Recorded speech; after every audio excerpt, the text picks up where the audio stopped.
Okay, don't worry, ladies and gentlemen. I am a professional. Um, I was using OBS for something else, and I forgot I disabled the sound. So my apologies on that debacle. But anyways, I'm back, and we're actually going to cover it this time. So basically, this was something I was going to do last night, but I just kind of got distracted because I got stuck late at work, and I only got home around 10. So that all happened. But anyway, so people are always asking me, like, Argent, what are your thoughts on Buddhism? What are your thoughts on Hinduism? Why are you Catholic? Why are you Christian, etc.?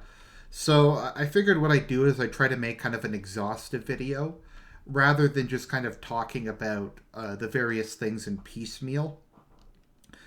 Just try to talk about everything, even if it takes a couple hours. So so let's see where to begin. So I guess you begin at the beginning. Let's see, what is my family's kind of religious background, as it were? So my father's side are Anglican, non-practicing Anglican, but they are Anglican. As I've said in the past, my father's family are Anglo-Canadian, like English Anglo-Canadian. My great grandparents came over from Great Britain in the 1920s, I believe. I also have some other Anglo Canadians who have been here for several hundred years. So they were Anglican, although none of them were really practicing. My mother's side of the family are Russian Mennonite, meaning German. The Mennonite, a bunch of Mennonites were the Mennonites weren't really respected or liked in Germany because of their pacifism and because they were not Lutheran or Catholic or Calvinist, kind of the main faiths. So Catherine the Great was trying to settle some of Russia's mass emptiness.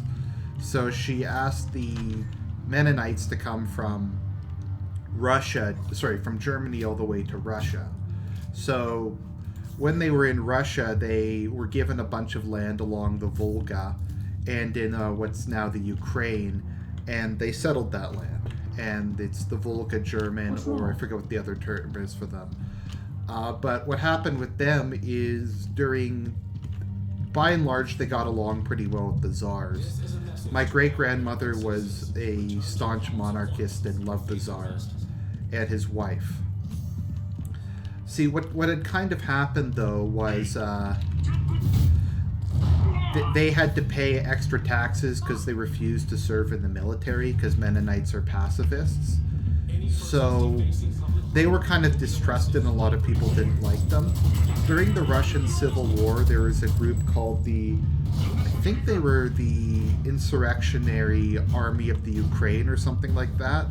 They were known as the Blacks, and they were an anarchist socialist group that wasn't part of the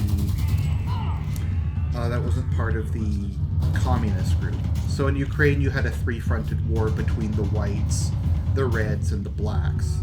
And the head of the revolutionary insurrectionary army of the Ukraine hated Mennonites, and he basically started conducting a genocide against them.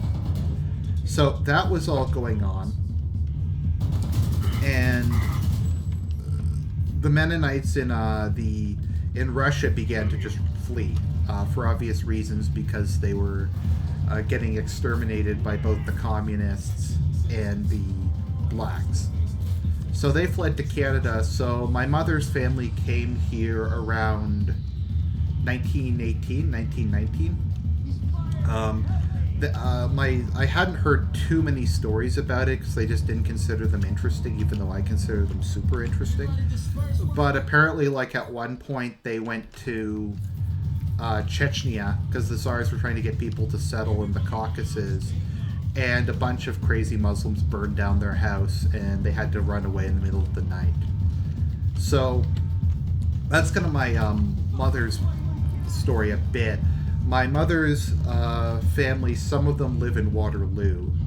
For those of you who don't know, in Ontario, most of the German Mennonites who came from either Germany or Russia settled in the Kitchener-Waterloo region. So a lot of them live there. My grandparents live in the greater GTA though, so they're kind of, I guess you'd say, modern liberal Mennonites. They occasionally go to church, but by and large, they don't really practice beyond that. My grandfather, when he was younger, I think used to be a missionary. He hasn't, a pastor, but he stopped doing that a long time ago, long before I was born. And then he worked as a correctional worker, of all things. So they kind of have kept to the Mennonite identity, and they occasionally go to church, but they don't really hold to any things like technology. I think they hold to pacifism, but by and large, it's just kind of an ethnic thing. So that was kind of my background. My father's family were non-practicing Anglicans. My mother's family were semi-practicing ultra-liberal Mennonites.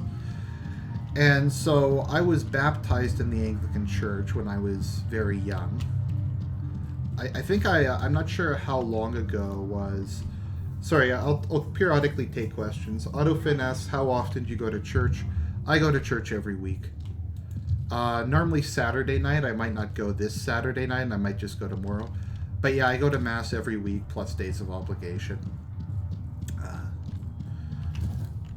So I was baptized in an Anglican church. I actually still have my baptismal certificate. So because of the need to have kind of a compromise between the different religious backgrounds and the fact that where I live there's no Mennonite church, because let's face it, there's no Mennonite church in like 90% of the country, my mother's like, oh, we'll go to the United Church because it's welcoming to everyone. So for those of you who don't know, the United Church is kind of something that only exists in Canada. The Methodists, Congregationalists, and Presbyterians merged together in kind of a Voltron-esque thing, where the three different groups founded the United Church. And the United Church was just supposed to be kind of a generic Protestant church that wasn't Anglican and wasn't Catholic. It was kind of supposed to provide a third force in Canada. And it was the largest Protestant church in Canada for a very long period of time. What wound up happening, though, was it got hit by liberalism a lot harder than the other churches.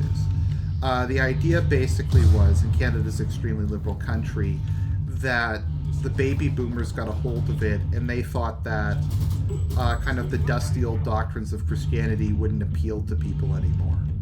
So they've removed pretty much most of the Christian content for it. And they still have hymns, they still kind of have a church service, but they've gone with everything: gay marriage, abortion, female ministers. I think one of their leaders was an atheist. The main social issue they're involved with is boycotting Israel because Israel's a racist country. They aren't really interested in anything other than left-wing political causes. They're frequently, it's kind of in a reference to an older joke. The Anglican Church used to be kind of satirically called the Tory Party at Prayer, and the United Church, in a play-off of that, is called the NDP at Prayer. For those of you who don't know, the NDP is the Socialist Party in Canada. So, and yes, most of the leadership of the NDP were United Church members, as was John Tory. In general, if there's a really left-wing Canadian politician who isn't an atheist, they're either a member of United Church or Catholic. Obviously kind of fake Catholic, but you get what I mean. So we started going to church, and I hated going to church. I despised it. I was just bored. We just sang these hymns. They were really uninteresting. I hated going to Sunday school. I just found it super boring. I was I think it's pretty obvious. I was a very intelligent child, and I was very kind of curious. So I would go to Sunday school, and I just start asking questions. I'd be like, I don't understand this. Could you explain this? Could you explain that? It kind of one of the interesting things about liberals in Christian liberals is they tend to have a fundamentalist interpretation of the Bible. They just think it's wrong.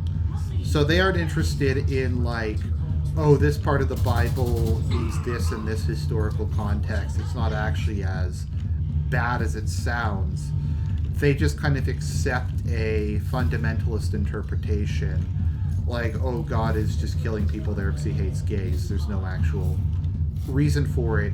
Or Jesus actually they just take everything literally. They just kind of deny the authority of the Bible. Oh, is the game playing? Oh, okay. Sorry. I have it on mute, actually. Is it actually going, even though it's on mute? That's really weird. Okay. I'll make sure it's on mute, actually. Sorry if it was really loud there. Oh, well, I'll mute it in multiple locations. And hopefully that'll deal with that issue. What was I thinking of again?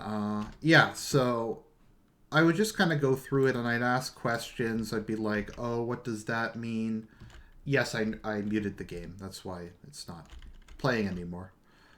What was I thinking of? Yeah, so I would go to Sunday school. I'd ask questions. I'd be like, what does this part of the Bible mean? Why does Jesus do this? And stuff like that. Like, I remember one of the first questions I asked was, why do they hate tax collectors so much? Why do they hate the Romans so much? And they couldn't answer that question. They're just like, oh, tax collectors are bad. And I'm like, well, this game is, there's nothing really there. And of course, now that I'm adult, I know about the concept of tax farmers. So just kind of as a side note, so what a tax farmer is the Roman government would farm out tax funding, no pun intended, to the private sector. And people would bid. They'd say, oh, there is a maximum tax load of, I don't know, like 100 sestertii in this area. And the person will say, okay, I'll collect that 100 sestertii for... give me the right to collect that 100 sestertii and I'll give you 80 sestertii or something. So the idea was the Roman state didn't have to spend the money to actually collect any of the taxes. They could get a private company to do it. And they would just bid, and they wouldn't get all of the taxes, but they'd get enough. And there was the incentive for the tax farmer to be really ruthless and to get as much as the money as possible, because he had to collect whatever the difference was between the what he was being paid, what he could keep for himself, and what he had promised the Romans. So, I mean, I guess that's a little complicated for a kid. But most of the time, they just had us, like, color stuff. They had us... we just, like, colored shit. We watched Veggie Tales. It was just really boring, and I just hated it. I hated the Kumbaya stuff. I hated the let's all hold hands. And I was just bored, and I just begged my mother not to make me go to church on Sunday. Just because I hated it so much. So that was kind of how things were progressing for a long time. I was always kind of very interested in religious matters, but I just kind of found Christianity to be really just boring, unintellectually interesting. Basically, like I said, the very liberal Protestants tend to be fundamentalists. So my parents got me a Bible, and they're like, oh, just read the Bible, it'll be fine. So I started trying to read the Bible by myself. I forget how old I was. I was like 8 or 9 when I started reading it. And if you try to read the Bible and people after like, oh, Argent, I want to be Christian, I'm going to read the Bible. You really shouldn't do that. Not because it's not the holy text, but the Bible's a bunch of different things. Like, you get through Genesis. Okay, Genesis is like a story and a myth, and it's kind of written in a mythic way. So, I mean, that is pretty easy to read. Exodus has been turned into movies, so it's pretty easy to read. What comes after Exodus? Then you get into Leviticus, Deuteronomy, and Numbers, most of which are... Well, the book of Numbers is literally the book of Numbers. It's like the survey results of the first census of Israel. It's like, that's super boring. And then you get into other stuff like Leviticus with all the laws, and you just start reading all these laws, and it's bizarre, and you're like, this is what your religion's about? And like they didn't understand it, so they're just like, oh, there are these laws, but God didn't actually mean it when he gave us these laws. Yeah, they don't matter. And I was like, well, that's really dumb. Then why did he give us this? And they couldn't really explain that, oh, Jesus fulfilled the law, that they were specific things for the Israeli nation, for the Hebrew nation, that kind of stuff. So I was just like, what the fuck is this? And I just kind of rage quit the Bible. Also, there's like long books in the Bible that just aren't very self-explanatory. Like if you try to read, I'm trying to think what's one of the more complicated books. Oh, what's that apocalyptic one again? The one that's like 1 billion pages and just goes on and on. Let me see, what was it?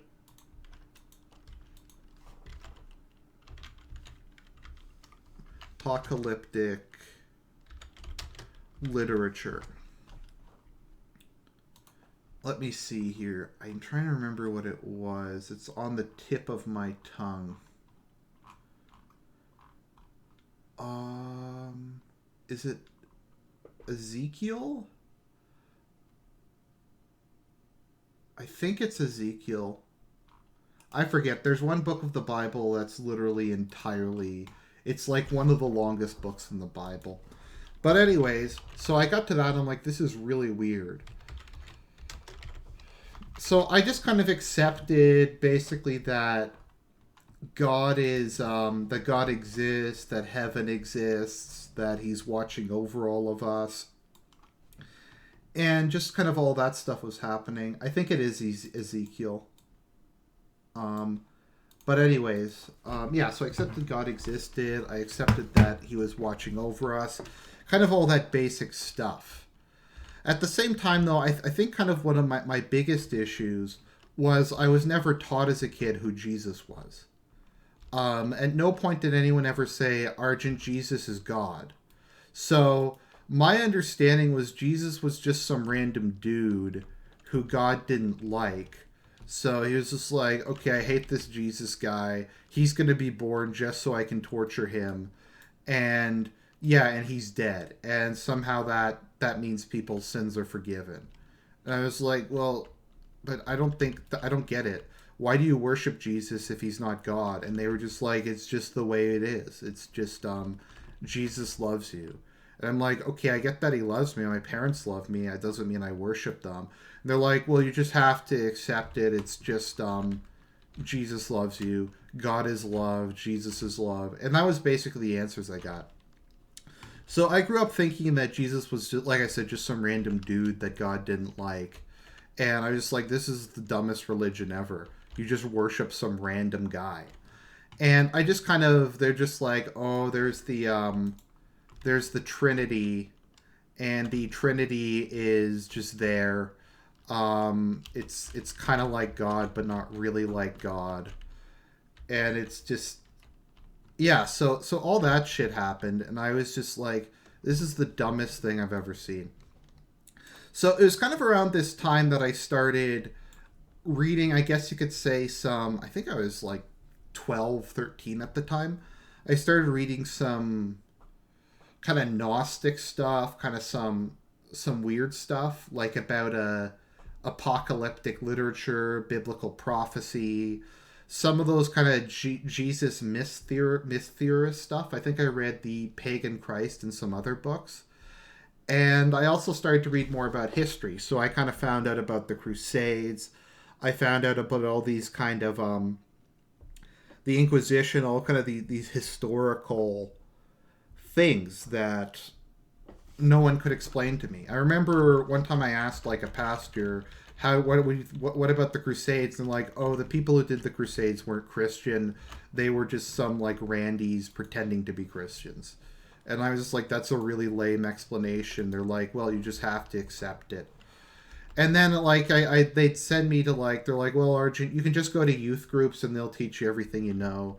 So youth groups, for those of you who don't know, are normally awful. Basically, you just sing, like, even into your late teens, just the worst, like, just Bible songs like Jesus loves me, this I know. And they like sing that even when you're in your teens, and it's awful. And it's often like, even if you're not in a evangelical church, it's always like just like edutainment kind of stuff. And part of why I hated it was I just think it had no reverence. I mean, you have the creator of the universe, you have this all powerful being, and you're getting like, that's okay for maybe like 4-year-olds, but you're just doing like this lame attempt to be cool. I don't really want that. I want a god. I don't want this like lame shit. So that happened, and it was actually around that time, interestingly enough, that I watched Evangelion for the first time. And as many of you know, Evangelion has a ton of Christian symbolism, but also a lot of like extra biblical stuff, like about the Book of Enoch, just kind of I don't know what you'd call it, extra canonical stuff. So I kind of started getting into that. I started reading about, because Evangelion talks about the Dead Sea Scrolls. I started reading about Gnosticism. I read the Da Vinci Code, all that kind of stuff. And I was just like, this stuff is all just a lot more interesting. I mean, nowadays I know that most of it is just bad research or stuff they made up, but there was mystery to it. There was kind of a scholarship behind it. There was history. There was kind of that. It's kind of fun. I think that's part of the reason why a lot of people like that stuff so much and why it caught on. Just because it was interesting and fun compared to, I don't know, a lot of mainstream kind of Christian stuff. And as I was kind of going through that, I was like, well, there's all these questions raised. And now I know a lot of the stuff is just things they made up. But I was asking people, well, what about the historical Jesus? What about when the Bible was written?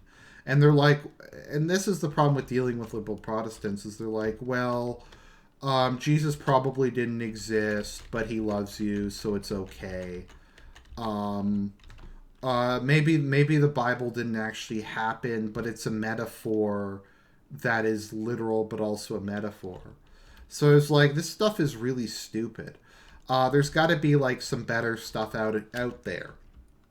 So I kind of, at that point, I think I was like 13 or 14, but I renounced Christianity. I'm just like, this is the dumbest religion I've ever seen. There's no intellectual depth.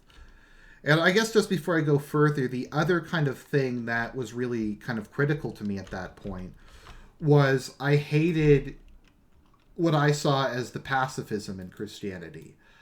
As I've always had an extremely strong sense of justice, I suppose you could say.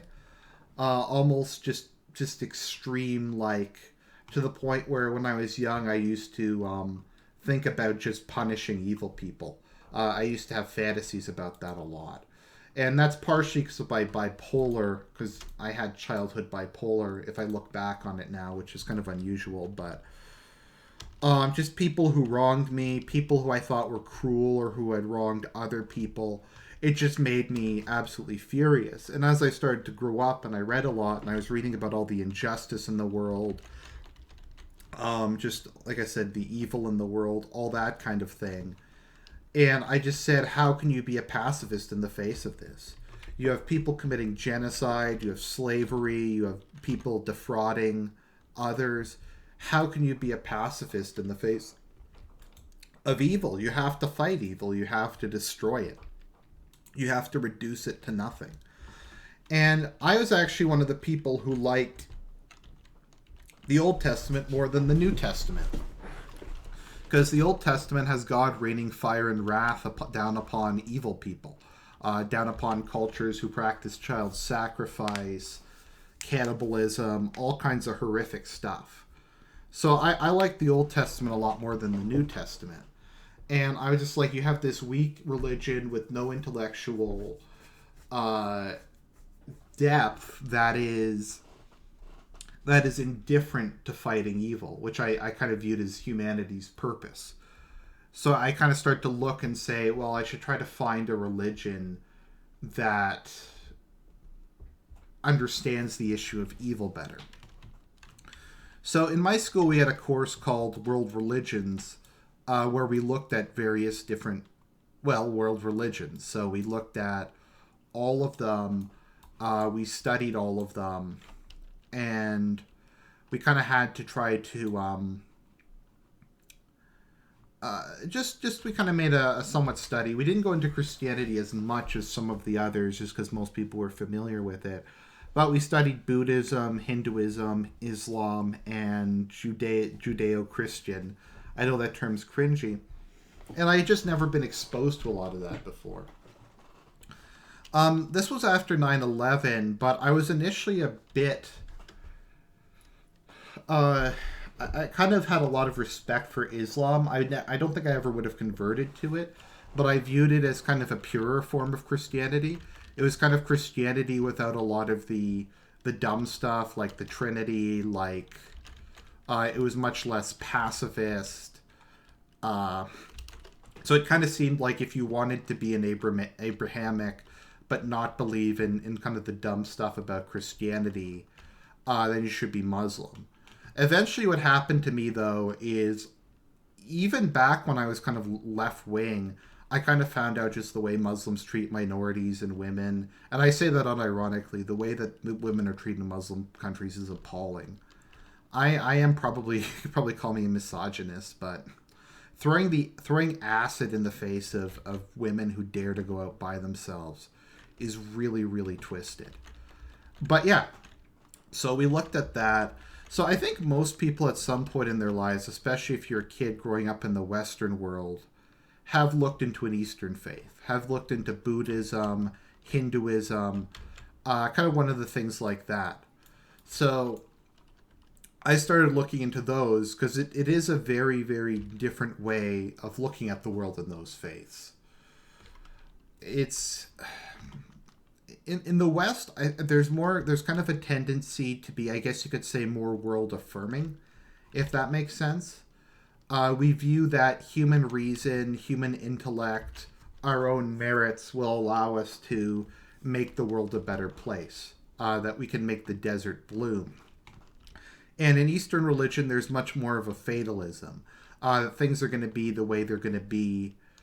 There's nothing I can do. Basically, the rule of Hinduism is nothing I can do. It is what it is, but I digress, more or less.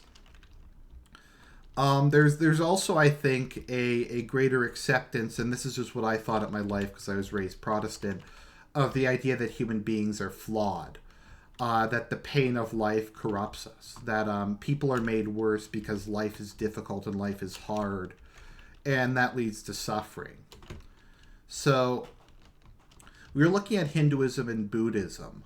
I actually found Buddhism interesting because I was going through a period of extreme depression, and I thought kind of its focus on suffering really kind of appealed to me a lot.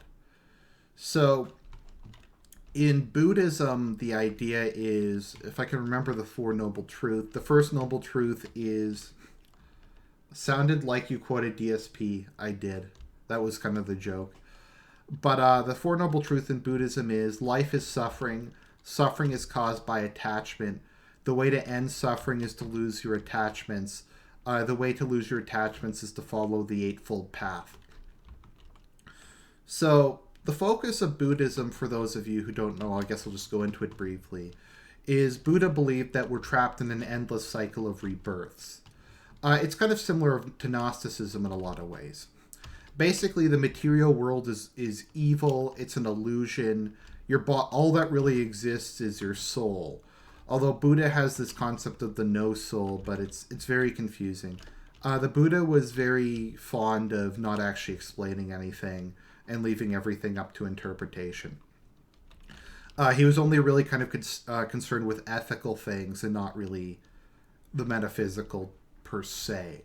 So Buddha,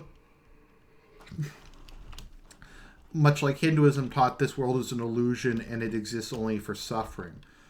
And why you're stuck here, why you can't exist as a pure spirit, is because you're attached to this evil world. So to get away from the evil world, to kind of begin to exist as a pure spirit, as it were, what you have to do is you have to sever your ties. And to sever your ties, you have to perform aesthetics. So you have to overcome your desires. You have to fast. You have to meditate. You have to try to detach yourself from this world. And that's the way to ultimately end suffering. And once you've succeeded in completely detaching yourself from this world, you become free, more or less. You become transcendent, and you go beyond the realms of mortality, as it were. So that appealed greatly to me because I was suffering, and it seemed like an actual answer. And I think there is a lot of truth to that. I mean, we do cover a lot of this stuff in Catholicism as well, that excessive attachment is partially what leads to a lot of suffering. That's kind of what a lot of the sins are: excessive attachment to the material world. However, we don't hold that the material world is evil. We hold that everything is good because God made it, just that it's also corrupt. So I thought Buddhism was really interesting. Hinduism I also thought was interesting, but Hinduism is really weird. If you haven't studied it, you might find it hard to kind of grasp what I mean. But in Hinduism, you have stuff like the Shiva Linga, which is a giant phallus of Shiva that they pour milk over. You just have like weird gods with like 20 boobs that like have sex with dozens of people at a time. When I read the Mahabharata, there's polyandry in it. There's like transsexualism. There's all kinds of just really weird stuff in Hinduism. And I think a lot of the people who Hinduism appeals to are people who it just hasn't... Oh, dick girls are also a big thing in Hinduism. Are people who haven't really studied it. I guess just kind of the thing about Hinduism you have to understand is there's two Hinduisms that really have nothing to do with each other. If you go and you read the actual scriptures, the Vedas, etc., they're actually pretty philosophical, and they're actually pretty good. But Hinduism is kind of a bunch of local traditions. Like, imagine you just took all the weird local superstitions from across Europe, threw them together into like one big whole, and called it a religion, and then applied some Greek philosophy to it. That's basically what Hinduism is. And my other issue with Hinduism is the end of the cycle of reincarnation in Hinduism is that you don't become transcendent from the world. Your soul is devoured by the world soul. So you go back into the world soul and your existence as an individual ends. And then eventually another piece of the world soul will break off and parts of you will become incarnate. But their whole thing is freedom from the cycle of reincarnation that is worse than being reincarnated. India is also not a very good showcase given the fact that their country can't develop a functional sewer system. So yeah, Hinduism's weird. I'll talk a bit more about it later because I studied it more in kind of an academic fashion in university. But I kind of went through all these religions, and I think Buddhism appealed to me the most. Just because it's more intellectual, it's more kind of quiet. Like, you just kind of sit around and meditate. So this is when the story starts getting really weird. So I met a friend of mine who was a new atheist. And this is when I kind of had some basic... I still kind of... someone says individual life existence doesn't seem bad when compared to complete assimilation. Yeah, that's what I figured, because I think the self is very important. I think the existence of individual consciousness is extremely important, and I don't think much else really matters beyond that. But, yeah, so I still kind of vaguely identified with Christian in some cultural sense. So I met a new atheist. And looking back on it, he was the lowest tier of low new atheists. He was awful. His arguments were terrible. He just kind of worshipped at the altar of Dawkins. But he just started asking questions I'd never heard of before. I had never really thought of the problem of evil before. I had never really thought about what are kind of some of the other big issues. the historicity of the Bible, um, whether or not God was actually good, whether or not Christianity had held Western civilization back. And I mean, all these things are actually really transparent if you get someone who has any idea what they're doing to kind of explain them and to kind of go through them. But I didn't have anybody like that. No one would explain anything to me. So I kind of just went with the new atheist stuff, and I briefly became an atheist. So it was around this time that I actually became suicidal, and it was kind of a combination of my descent into existential nihilism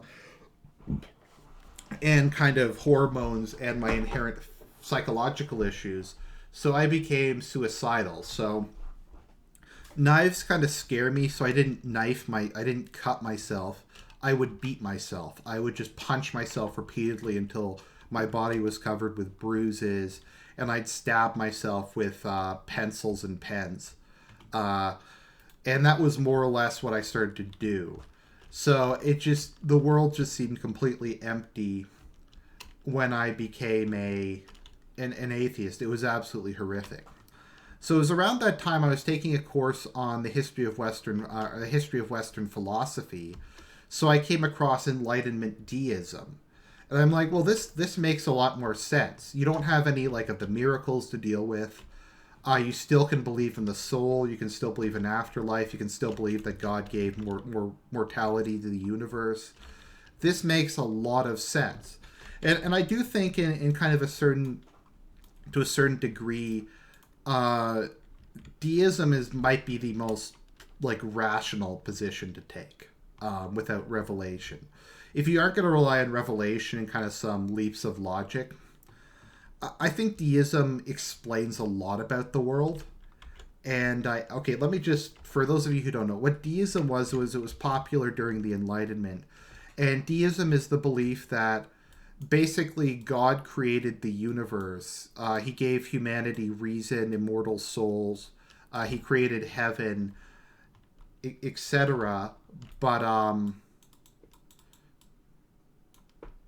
But he doesn't really intervene. He's kind of detached from the rest of the world. There's also a tendency to kind of de-anthropomorphize him. Someone says atheism leads to suicidal tendencies. No way. Like I said, it was kind of a combination of things. Kind of my complete breakdown of my worldview really did. I guess you could say it made all my tendencies a lot worse. So it's kind of a chicken or an egg thing, I suppose you could say. But yeah, so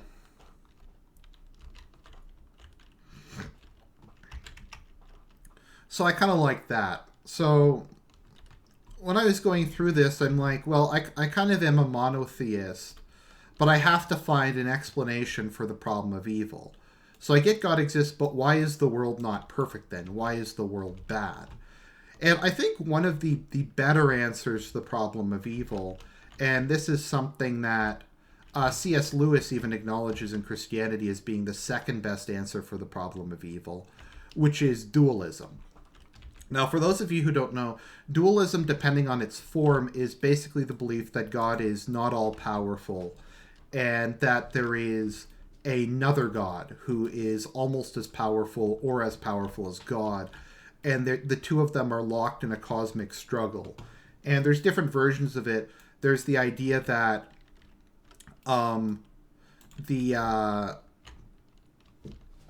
that humans can help the good God through worship and through fighting his battles on Earth. And then there's the idea that the good God is trying to save us from the evil one. So there's kind of a lot of ideas like that. It kind of imagines the universe as a cosmic battleground. But unlike in Christianity, where ultimately the devil will be thrown into a pit of fire, it acknowledges that the evil is not just a creation of the good God. It's kind of a completely different force in the universe. So I was kind of looking through dualistic religions, and I came across Zoroastrianism, which is probably really weird, especially since I'm an Anglo. So I started reading the Gathas. I started reading about Zoroastrian theology and stuff. And I'm like, this makes a lot of sense. This makes a lot more sense than the other religions. So maybe I'll talk a bit about Zoroastrianism, because for a couple of years of my life, I actually basically considered myself one. Although there's no Zoroastrians really in Canada, and I couldn't convert to it anyways because it's an ethnic religion that doesn't proselytize. But so the basic idea, it depends on. I'll just talk a bit about Zoroastrianism. There's kind of a couple different theories as to the origin of the universe in Zoroastrianism. One is that there was a primordial deity that split into two, and that one half was good and one half was evil. The other is that the good deity is existence and the bad deity is the opposite of existence. There's a variant called Zervanism, where both the good and evil deity were created by a creator god named Zervan. But generally speaking, in Zoroastrianism, the idea is there's a creator god of the universe called Ahura Mazda, which means wise lord. Now it's interesting because Zoroastrianism kind of might be the purest form of the original faith of the Aryan people. The Aryan people come from kind of that part of the world initially, and there was kind of a break between the Zoroastrians who held to monotheism and the Hindus who became polytheistic. Someone's asking what game this is. This is Homefront: The Revolution, the one that DSP calls the worst game ever made. But yeah, so the kind of the Western Aryans held to a so yeah, so you can see the split because in Zoroastrianism, gods or figures that are kind of like gods have the title Ahura, and the evil people are Druj. Whereas in Hinduism, the good gods are Devas, and the evil gods are Asuras. So basically, in Hinduism, they took the Ahuras from Zoroastrianism. Someone's asking, were there any Christian sect that absorbed Zoroastrian beliefs or influences? Yeah, I'll get to that in a little bit. Sorry, I'm just trying to not skip ahead too much. I don't think many people know about this, and it saves me having to make a separate video. So in Zoroastrianism, the universe was created by Ahura Mazda. Now, the Zoroastrians have a concept of God kind of similar to the Trinity. God is not a trinity, though. God exists in 7 pieces. Let's see here. The Amesha Spentas. So the Amesha Spentas are the divine sparks, which are kind of the pieces that make up God. So Zoroastrianism's focus is on immortality as well and that kind of thing, but it's on the free will of the individual to choose between good and evil. Someone says Manichaeism. Manichaeism is kind of a heretical sect. So the basic kind of motto of Zoroastrianism is right words, right thoughts, right action. That God has given everybody on earth free will to choose between good and evil, and that humans have a responsibility to fight evil, to fight chaos, and to try to make the world a better place. And that this is done by through good thoughts, good words, good actions, to try to push the cosmic balance. So the divine sparks for Ahura Mazda are good purpose, dominion, devotion, wholeness, immortality, and truth/righteousness. So those are kind of the aspects of him. Now, kind of one of the aspects of Ahura Mazda is Asha, which is kind of a monotheistic variant of Dharma. So Asha is the galactic, or I guess the cosmic order of the universe. It's part of God that permeates into everything in existence. And when something follows along with Asha, Let's see here. Let me see how they describe Asha. So Asha is kind of the universal positive force, which is kind of in a lot of ways similar to the Holy Spirit. And the opposite of it is Druj or lie, because existence and truth are part of God's nature, whereas the lie and non-existence is not part of God's nature.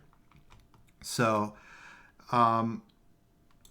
yeah. So then you try to go through that. So you have Asha. So it's kind of interesting because the various aspects of Ahura Mazda, some are male, some are female. Ahura Mazda is normally considered kind of a bit like the Catholic understanding.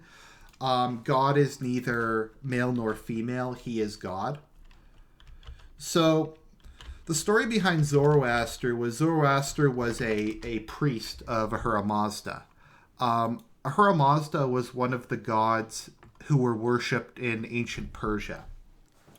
The three main gods I think who were worshipped were Mithra, which is a completely different than what you know as Mithraism, Ahura Mazda, and a couple other religions. And a couple other gods.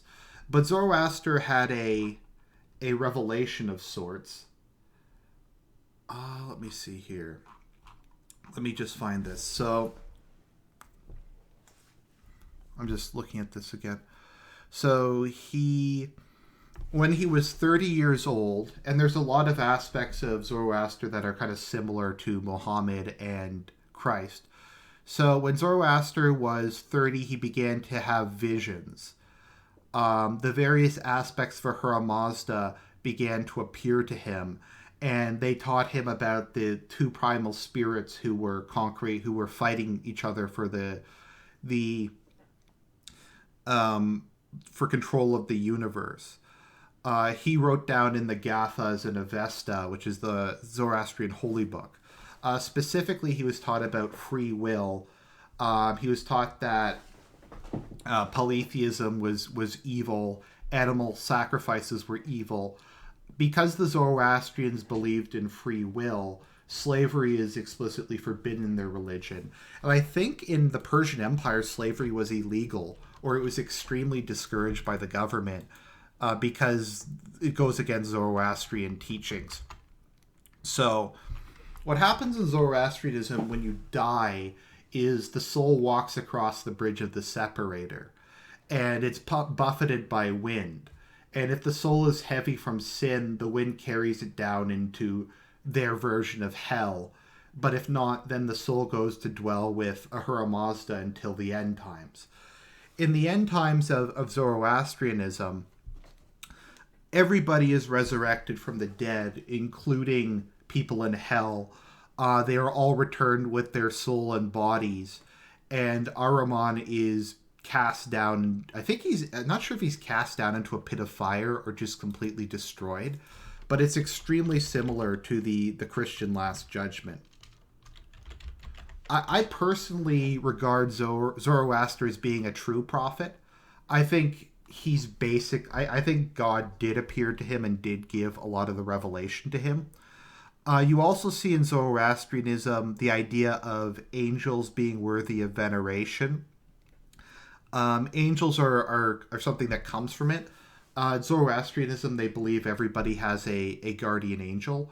If you ever see that Zoroastrian symbol that's like the man with the sun disk and the two wings, that's what the guardian angel of the individual soul looks like.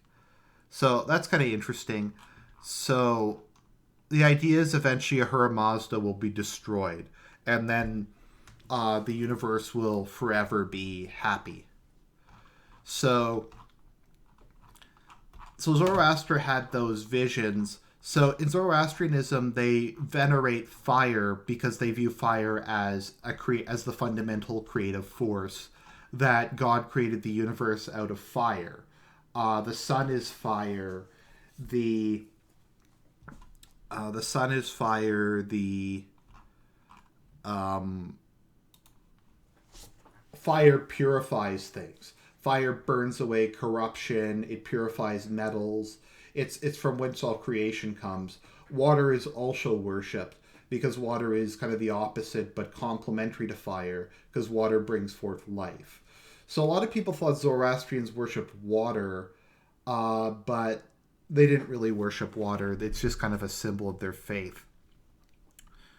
So, yeah, so Zoroaster eventually converted the Persian emperors, and up until Islam came about, it was the state religion of the Persian Empire.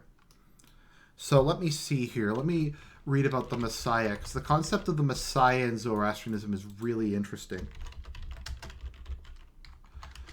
So, Zoroaster viewed himself as being a forerunner to the Messiah. Who will come to bring about the final renovation of the world. Let's see here.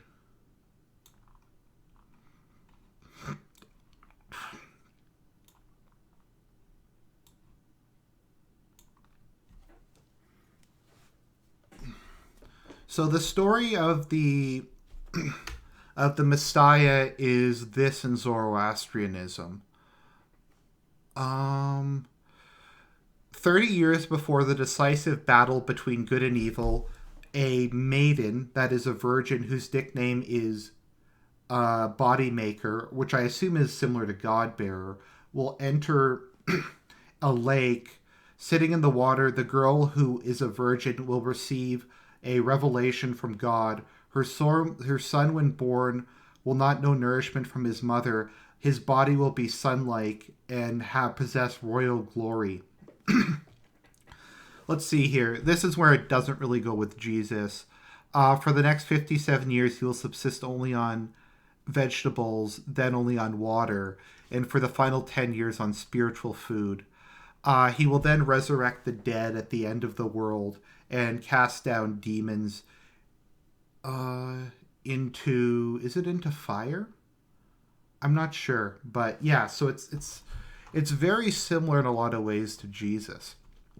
So the Jews went through a period of captivity in Babylon, in which kind of ancient Judaism, which is very different from what we know or kind of think of it being like today, was strongly influenced by Zoroastrianism, as it was another monotheistic faith that has a much more developed theology. So in general, people seem to think there was a lot of influence back and forth. It should also be noted that the name of a Zoroastrian priest is a magi. And kind of in the Bible, we have the three magi coming to Jesus and kind of acknowledging him as their long-awaited Messiah, which I think is kind of an interesting part. So I kind of bought into this. I learned some Zoroastrian prayers. I would pray to Ahura Mazda, etc.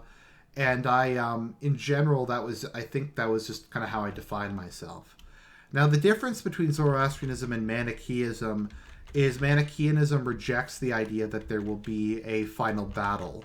It also rejects the idea that good will win over evil.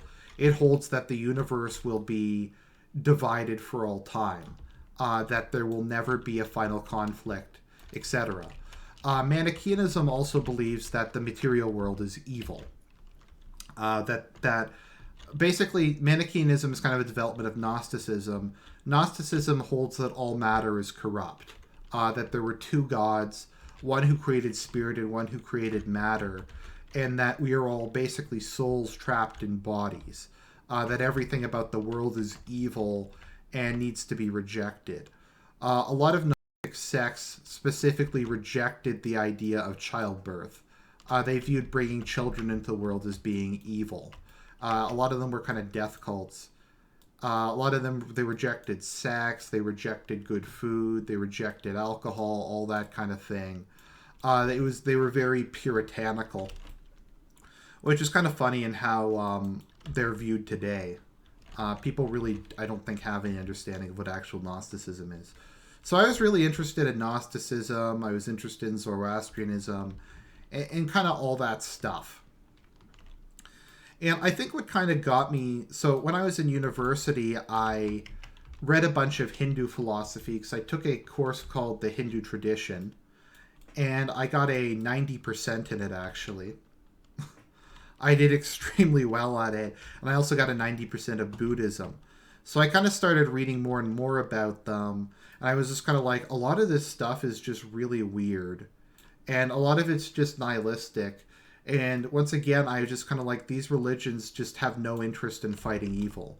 They don't have an interest in trying to make this world a better place.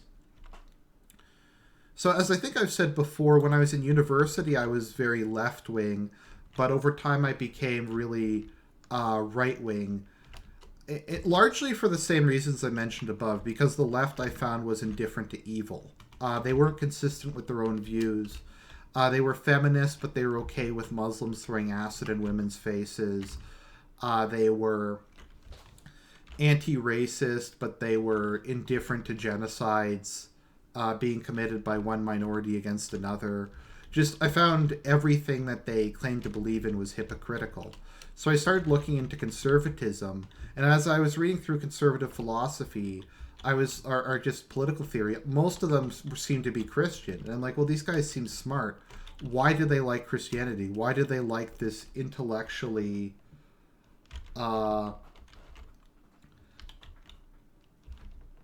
this intellectually barren religion when they seem smart? So I started reading it again. I think the first book I actually read was Dinesh D'Souza's What's So Great About Christianity, which is kind of entry level, admittedly, but he kind of just answers a lot of the basic things. He talks about the importance of Christianity for the Christian worldview. He talks a bit about arguments for the existence of God. He talks a bit about historical Christianity. He goes into a lot of stuff. And I guess kind of one of his core arguments is that Christianity is kind of the soul of Western man. That you can't kind of separate the two. That they are that the West. I think it was something Charles de Gaulle said, that even if France had no people, it would still be Catholic and European. So he went through that, and then I started reading some more books. I forget what his name is. The guy who wrote 10 books you should read. I think it was 10 books, 5 books you should read, and 10 books that really screwed up the world. But I read that, and he went into a lot of detail. He listed the Bible as one of them, and he just talked about it at great length. And I just started. They started just talking about all these things I had never seen. Like, I remember hearing for the first time, they're like, well, the ram that Abraham sacrifices is meant to mean that Isaac doesn't have to die for his sins because Isaac doesn't have to die for his sins because Jesus will take it away. And then in Exodus, they smear the blood of a lamb on their doors, which prevents the angel of death from killing them because of their sins. And I just started looking, and I was like, well, the Bible's a lot more coherent than I thought. I mean, this clearly wasn't just something that was put together. There's a lot of thought put into this. It's not just like some stupid thing that someone came up with. So I started kind of looking at that, and I just found all of that stuff really fascinating. And I realized that there was this big intellectual tradition. And then I did read Mere Christianity. And I know it's a meme. I know a lot of people are like, well, C.S. Lewis is kind of really basic. But C.S. Lewis explains complicated ideas better than pretty much anyone I've ever seen. His book is just excellent. His books are just excellent in general. The man was a genius at making complicated things seem easy. So I started reading through that. I started reading through some other Christian books. And it was all just very fresh and new to me. And it really, it was just really interesting. So I kind of found that I could take my... What was it again? I found that kind of all the things I believed in Zoroastrianism were basically more or less the same as what I thought they were in Christianity. I found out that there was these like intellectually rich Christian things, that there was lots of Christians who thought that science was good, that you should try to improve the world, that there is a duty to fight evil. Actually, one of, I guess, I guess you could say, my spiritual fathers was I know he's Jewish, but Dennis Prager, who holds the highest things in universe to be truth and to fight evil. His belief is that God primarily created humans to fight evil, which is something that appealed a lot to me.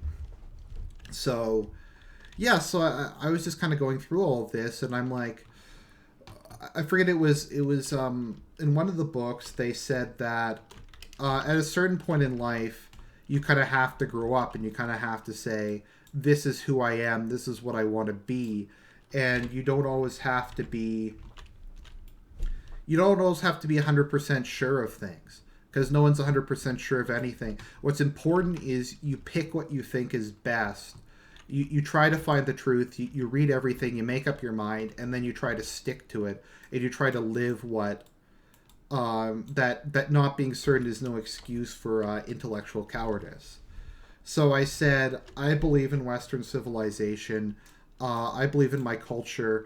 I think a lot of this stuff is true. I might as well whatchamacallit,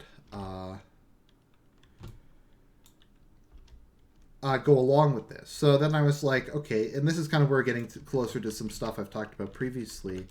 I got to find a denomination. So there's a lot of denominations to choose from. There's Orthodoxy, there's Catholicism, there's all sorts of different ones. And I'm like, well, which one should I pick?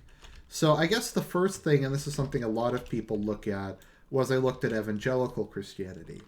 Not because it had any particular appeal to me, but when it comes to things that just trigger liberals, nothing triggers liberals like Southern evangelicals. They despise it. They hate it. Plus, it's probably the most like openly politically conservative whole denomination. I mean, obviously, traditional Catholics are more conservative on the whole, but they're not as obviously conservative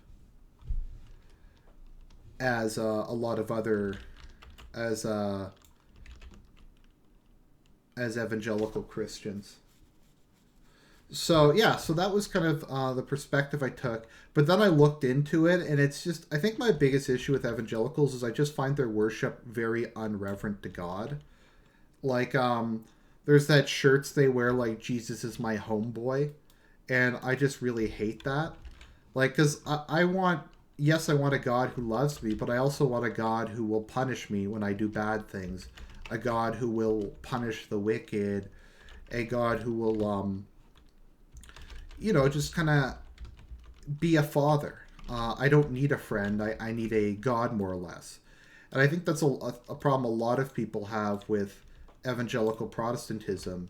Also, it's very man-centric. It's very much about kind of the charisma of the pastor. It's not about really glorifying the Almighty. So I was like, okay, I got to find something a bit better than this. I just didn't like Calvinism.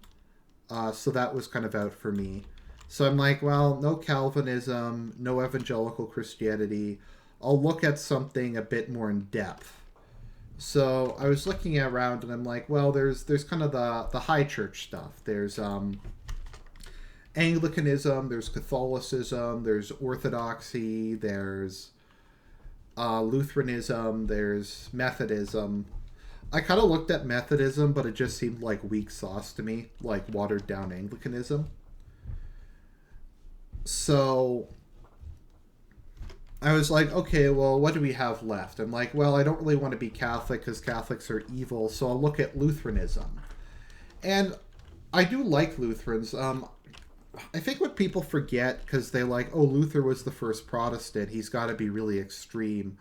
But kind of compared to the later Reformation, Luther was pretty moderate. Like, for instance, Luther believed in the sacraments. Like, he thought that baptism saved. Confessional Lutherans believe in confession. Confessional Lutherans believe in, I think, holy orders.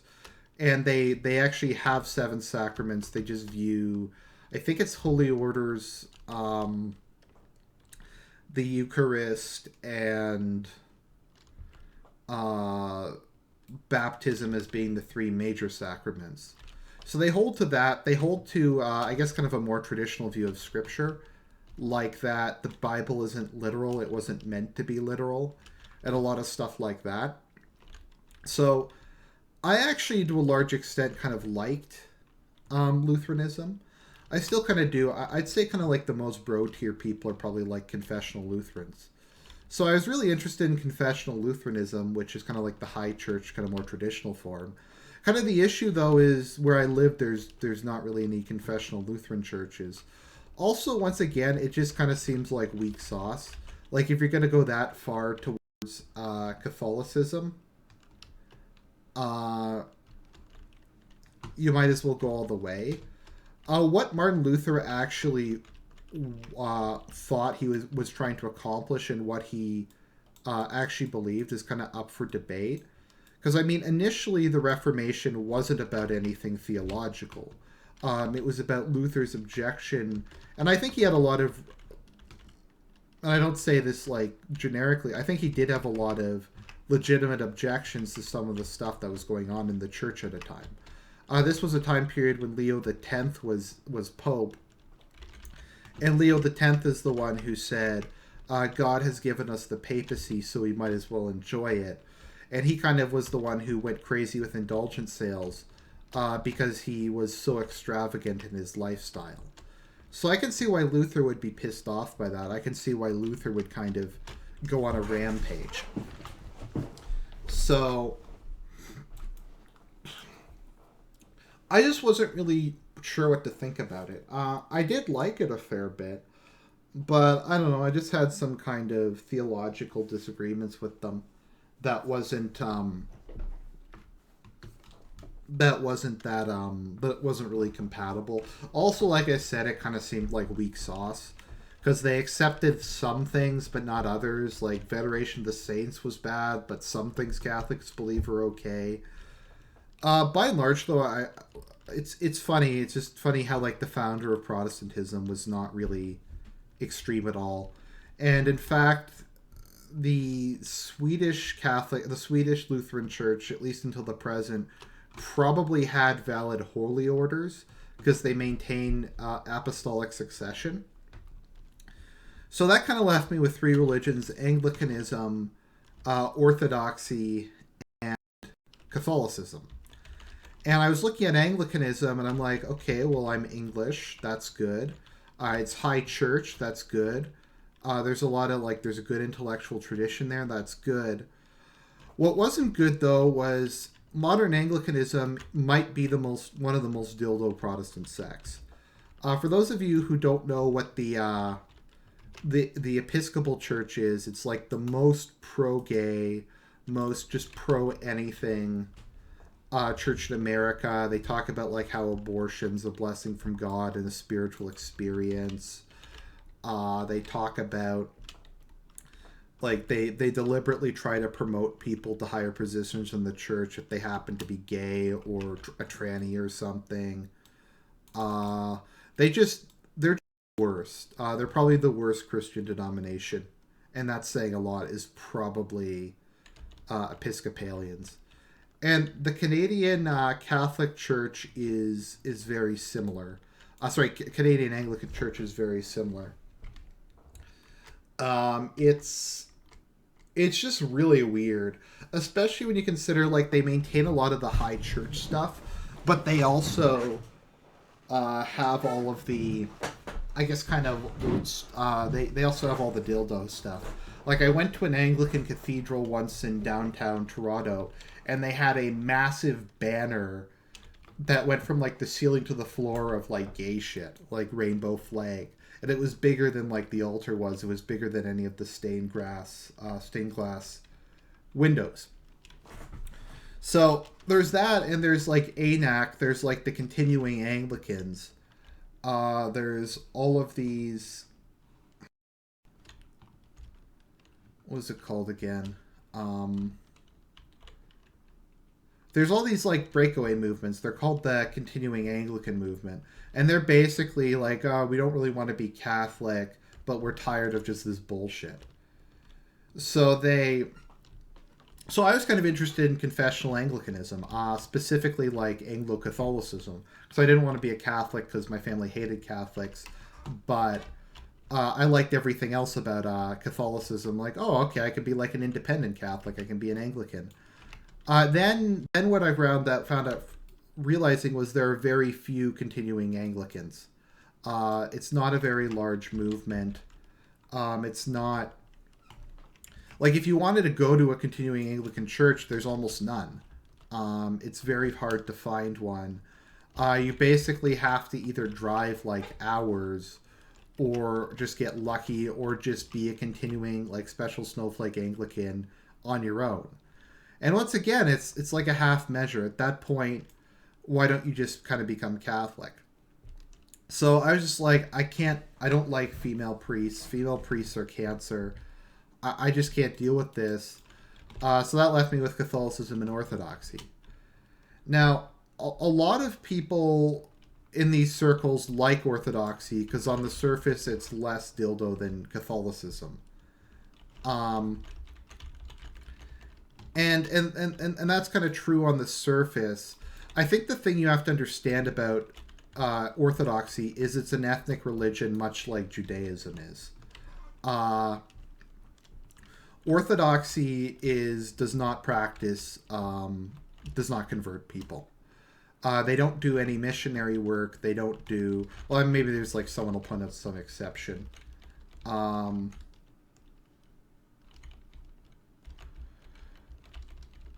They don't do missionary work. They don't like... I was trying to like figure out how I would even like go to an Orthodox church or how I would even convert. There's like no information about it. They don't have a program or anything. All the churches near me were like, oh, there's a Romanian Orthodox church, and their website is in Romanian. Oh, there's a Russian Orthodox church, and their website's in Russian. Well, like, how am I supposed to go there? No one even speaks my language. What am I doing going to like a Russian Orthodox church when I'm Anglo? It's just kind of LARPing as an Eastern European. I was just like, no, I can't be Orthodox. It's just, it doesn't make any sense. So I'm like, well, I guess I got to be Catholic by process of elimination. I basically agree with just about everything on it. I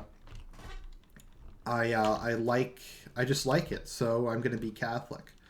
And I was like, I don't agree on absolutely everything, but this is I think the best religion I've ever come across. So I'm gonna convert. I'm just gonna fake it till I make it, I guess. And I think you have to take that leap of faith at a certain point.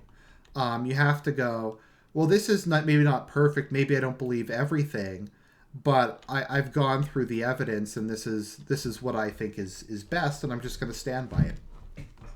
And I think a lot of people misunderstand what Pascal's wager was. Pascal's wager was not like, oh, you should just believe in God. Let's see here. Someone says the Greek church here in New Zealand does missionary work. Well, that's good. At least one of them is. It's kind of a funny joke I came up with is the Orthodox largely farmed out salvation to people they consider schismatic. What was I talking about again? But sorry. So Pascal's wager was not meant to apply to just anybody. Like you're not supposed to go, why don't you believe in Christianity? Why don't you believe in X religion? Because you might not go to hell. And people are like, well, could you say that about any religion? And it's true. What the context of Pascal's wager is he had like argued with someone, and the person was kind of on the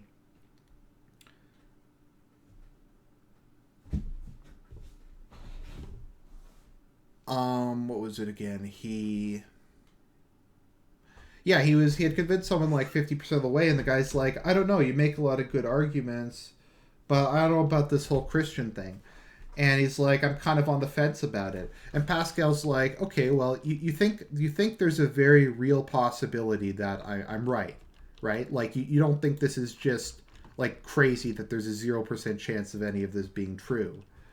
So Pascal was like, look, you think this could be true. What do you have to lose? Just give it a shot. And that was kind of the context of Pascal's wager. The idea, is this the new Homefront game? Yes, it is. Um, just give it a shot. See if you can do it. The worst case is you miss out on a couple of luxuries in life. But no, Pascal's wager is meant to basically say, at what point are you going to bet your money on Christianity?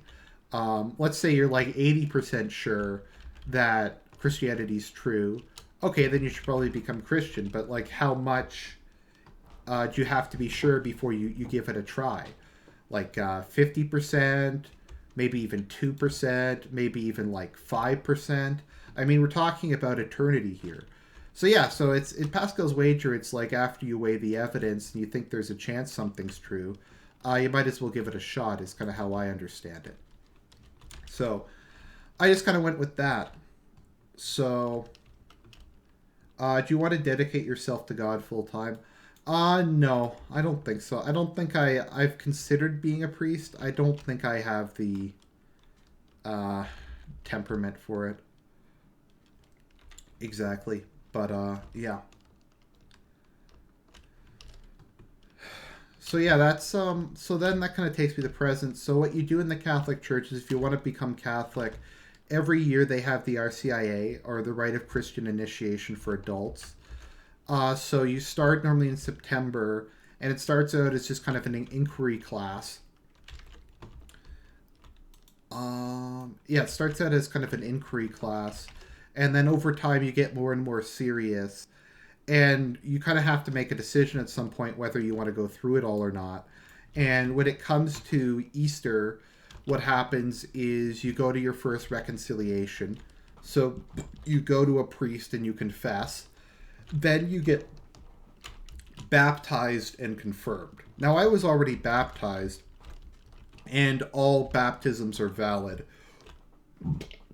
Excuse me, provided they're done with the correct formula. So, yeah, so I didn't have to get rebaptized because I was already baptized. So, yeah, I didn't have to get baptized again, so that was nice. So, yeah, I went through it at the Easter Vigil. I became fully Catholic, and I can receive communion now at church. You can't receive communion until you're confirmed, or if you're confirmed, if you've been an apostate until you go to reconciliation. But let's see. I went to a traditional Catholic church, but I had the feeling I wasn't welcome. Yeah, that's why I'm not a traditionalist. I'm like conservative, but I'm not really a trad cat. There's a lot of good things about trads. There's a lot of really bad things about trads. They are very insular. They're very intolerant, and I use intolerant in a non-ironic way. Like if anyone doesn't live up to their extremely high standards, they just treat them like shit. They really just hate them, and it's kind of difficult because a lot of people are just flawed, but they're just very unaccepting of any kind of failures in human nature. I think it's kind of a good way to put kind of my issues I have with trad cats. But yeah, trad can be no fun allowed. No, I mean it's true. I mean, I'm not saying like they should be like, oh, orgies are okay, but I don't know. People at the same time are human beings. One of the reason that like Calvinism can't last is it's so Puritan that people can't live up to the impossibly high standards. And people who have to live up to impossibly high standards normally just give up. They're like, fuck this, I can't live up to this. I'm just going to go in the extreme opposite direction. So, yeah, so I guess that kind of takes me to the present day. Um, and that's, I guess, kind of the complete story, more or less, of my spiritual journey, why I made the decisions I made, why I kind of came to Catholicism. I guess I probably could have gone into more detail about some stuff, but I think that covers most of it. So that took less time than I thought. So maybe I'll take a couple questions. Anybody have any questions they want to ask about anything I said, my opinions on something, etc.? I should probably go fairly soon because I think my voice is giving out a bit.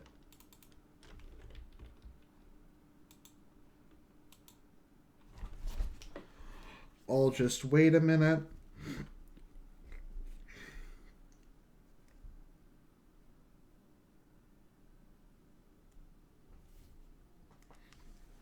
Okay, well, I guess that's good for now. I hope everybody enjoyed the live stream. Could you ever not be Catholic anymore? Okay, that's a good question.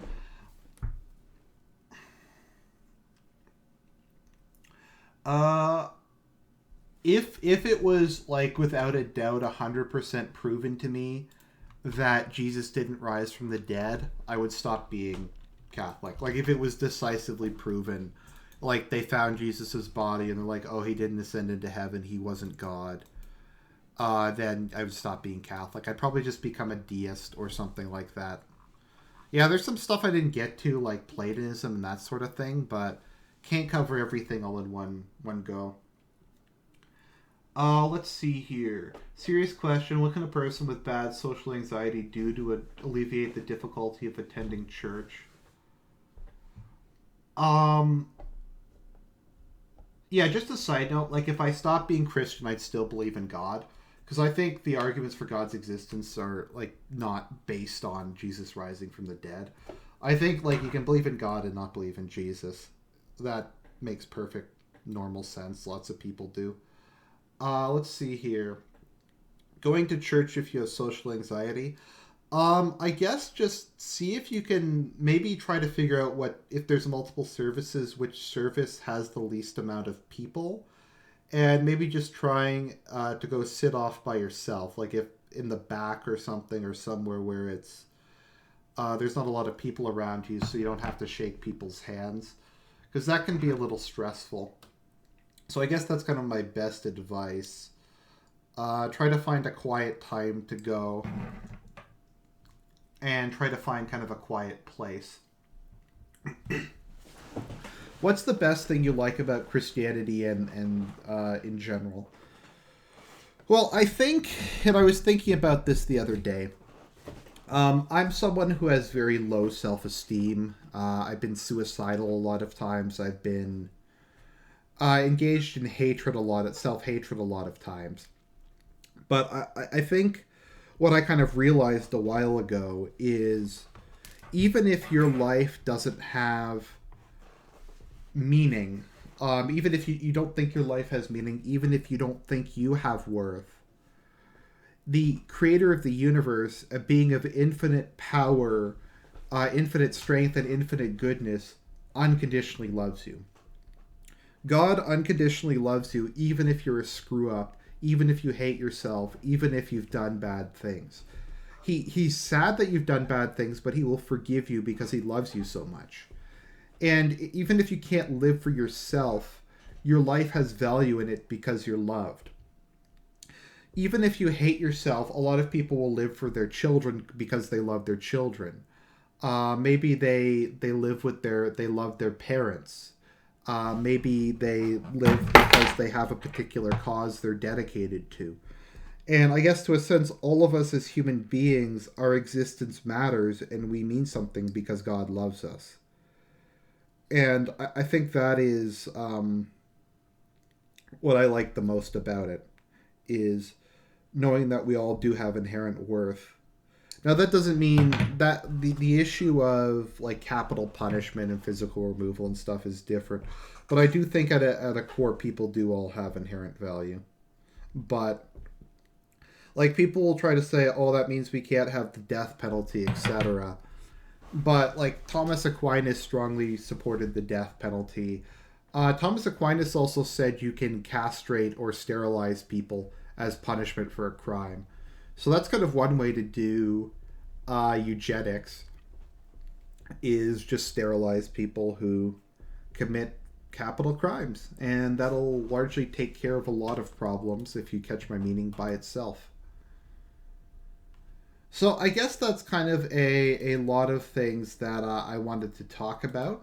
I hope you enjoyed the live stream. And I'll talk to you guys later. Have a nice weekend, everybody.